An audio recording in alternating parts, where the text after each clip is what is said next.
Welcome to This Explainer. Today, we're going to completely dismantle those superficial Hollywood myths about attraction and build a solid, science-backed blueprint for true magnetism. Think about it for a second. We've all seen it happen. A guy walks into a room and just effortlessly captures everyone's attention, even if he isn't the loudest or the most stereotypically good-looking guy there. That right there, that's personal magnetism in action. There's a massive contrast between what we're told works and what actually works in the real world. So let's break down exactly how you can cultivate that undeniable presence. All right, let's dive right in and confront the biggest cultural myth out there. Ask yourself, do you really need a six-pack and a private island to be considered unforgettable? We are constantly bombarded by social media algorithms and action movies, telling us that if you don't have perfect genetics and massive wealth, well, you shouldn't even bother trying. But take a step back and reflect on that for a moment. Because when we look at the actual data and dive into the deep psychology of attraction, a completely different, much more encouraging picture emerges. Get this. Shockingly, a massive global study involving 68,000 people across 180 countries found that only 2.5% of women actually favor extremely muscular men. Literally just 2.5%. Let that sink in. It is wild to think about how much time, stress, and energy is spent chasing this physical ideal that the vast majority of potential partners aren't even actively looking for. For decades, we've been conditioned to believe that maximum bulk equals maximum attraction. But clearly, there is a massive disconnect here. Now let's flip that data on its head. Look at this. A whopping 88.9% of women worldwide agree that kindness is the absolute most attractive trait a man could possess. When you strip away the fantasy and think about real life, this makes total sense, right? Imagine navigating a brutal life crisis. Maybe you suddenly lose your job or you're dealing with a family emergency. In those dark, high-stress moments, a chiseled jawline is utterly useless. What actually matters is having an empathetic partner who will stand by your side. That's what people are truly looking for. So moving on to Section 1, the real physical priorities, where it's all about effort over genetics. Let's look at the first pillar of our breakdown. The research points out that women prioritize achievable physical traits over impossible ideals, and it really comes down to a balance of approachability and self-respect. For instance, studies show a light beard or heavy stubble hits the sweet spot for approachable manliness. A pleasant, natural scent taps directly into biological attraction. But the real secret weapon? It's polished grooming. Wide shoulders and standing tall with good posture, wearing clean shoes, ensuring your clothes actually fit, keeping your nails trimmed. These aren't genetic traits, they're choices. They communicate loudly and clearly that you respect yourself enough to put in the effort. Building on that, the data shows that nearly half, 45% of women, actually prefer an average build or, the classic dad bod.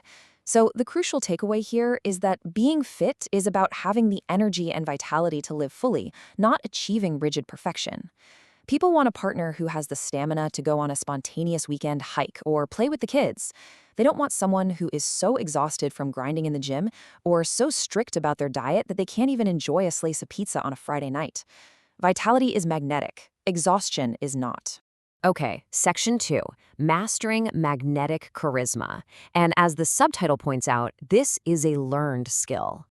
A lot of people falsely believe you're just born with charisma. But according to Olivia Fox-Cabane, in her book, The Charisma Myth, charisma is actually a defined set of personal skills and behaviors. It's something that can be learned, practiced, and mastered to project presence, power, and warmth.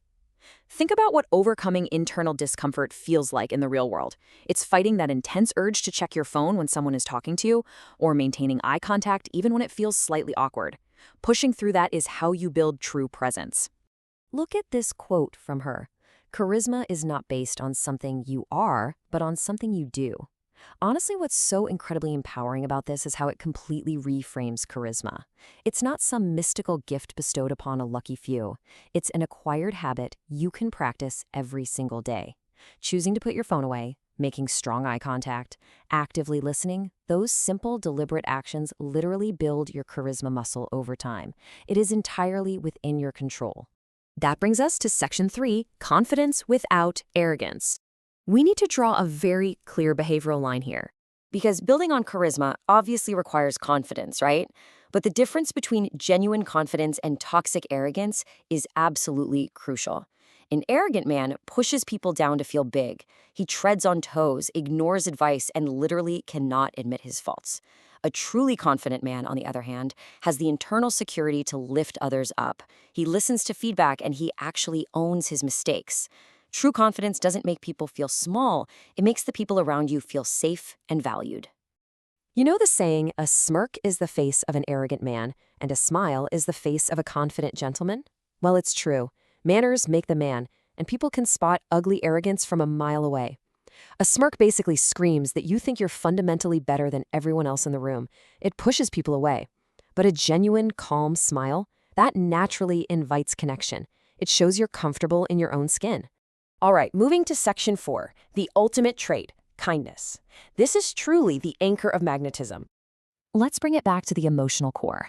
Look at this profound insight from evolutionary anthropologist Dr. Virginia J. Witztham. She says, kindness is rather like gravity, essential but little noticed until it's gone.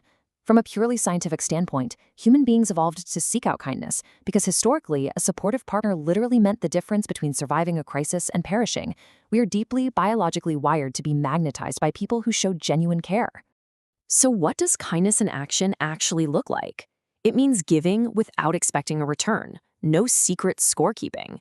That's a real game changer. It's listening to understand, not just waiting for your turn to speak.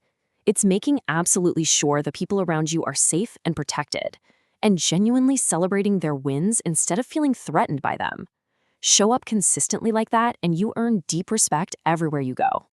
And finally, section 5, the power of vulnerability. There is immense strength in openness. We're at the deepest, most misunderstood layer of the magnetic man now. Vulnerability is owning your fears, your dreams, and your authentic self without using it as some needy tool just to get a reaction. It's so often confused with weakness, but honestly, it's the truest form of confidence. Why? Because it takes immense guts to open up without begging for validation. Needy vulnerability is complaining just for pity. True magnetic vulnerability is sharing who you are, simply because you're secure enough to be seen. It's all about sharing your authentic self while maintaining emotional stability. Imagine facing a massive career change. A magnetic man can openly say, "Yeah, I'm scared, I'm nervous, but I'm a man and I can handle it." See, you admit the fear, but you own it. You don't dump the responsibility of fixing that fear onto anyone else. When you can be open about your nerves while projecting that internal stability, it makes others feel deeply, safely connected to the real you. So we've gone through the blueprint. The ultimate takeaway here is that being unforgettable isn't about winning the genetic lottery or having a massive bank account. Magnetism is a choice. It's a daily practice. From your posture to active listening to extending genuine kindness and practicing grounded vulnerability, these are tools entirely within your control. So, looking at everything we've talked about today, what step will you take right now to step into your most magnetic self?